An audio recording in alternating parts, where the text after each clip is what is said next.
You know, we have the nature of God and then we have the nature of man. Tuko na asili ya Mungu na pia asili ya mwanadamu. Dufise uko umuntu Imana imeze nuko umwana w'umuntu ameze. Then a true believer must be able to understand this clearly. Na yule muamini wa kweli anafaa aelewe hivi. Uwo yizeye ukuri bisabwa yuko yizeye ibi. A true believer must understand the difference between the nature of God and the nature of man. Muamini wa kweli anafaa aelewe tofauti kati ya asili ya Mungu na asili ya mwanadamu. Uwizera ukuri bisaba yuko atahura hagati y'Imana n'ibiri hagati y'umwana w'umuntu. And now there must be a very clear line between man and God. Kuna ile laini ya sawa kati ya Mungu na mwanadamu. Ari umurongo mwiza hagati y'Imana n'umwana w'umuntu. So that you may know when you are operating in the nature of man and when you are operating in the nature of God. Ili ukajue na ufahamu wakati unapotenda kazi katika asili ya mwanadamu na wakati unatenda kazi katika asili ya Mungu. Kugira utahure wongere umenye mu gihe uriko urakora igikorwa ku Mana cyangwa igikorwa ku mwana w'umuntu. Even after receiving salvation, you can still operate in the nature of man.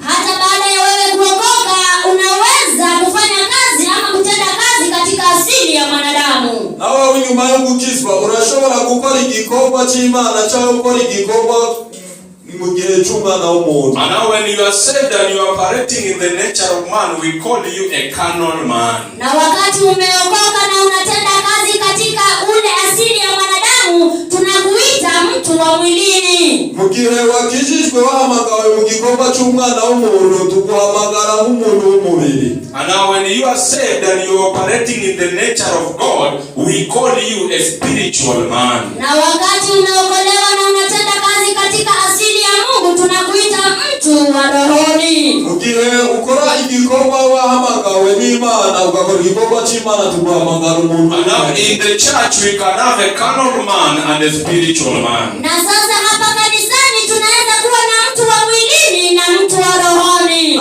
Kushera kugira umuntu w'umubiri n'umuntu wo mu mwembe. No, the Bible is talking about a carnal man who does not understand the spiritual things. Na Biblia inazungumzia kuhusu mtu wa mwilini ambaye haelewi mambo ya rohoni. Na Biblia inavuga ku muntu wo mu mubiri adashobora gutahura ibintu byo mu mwembe. Romans chapter 8.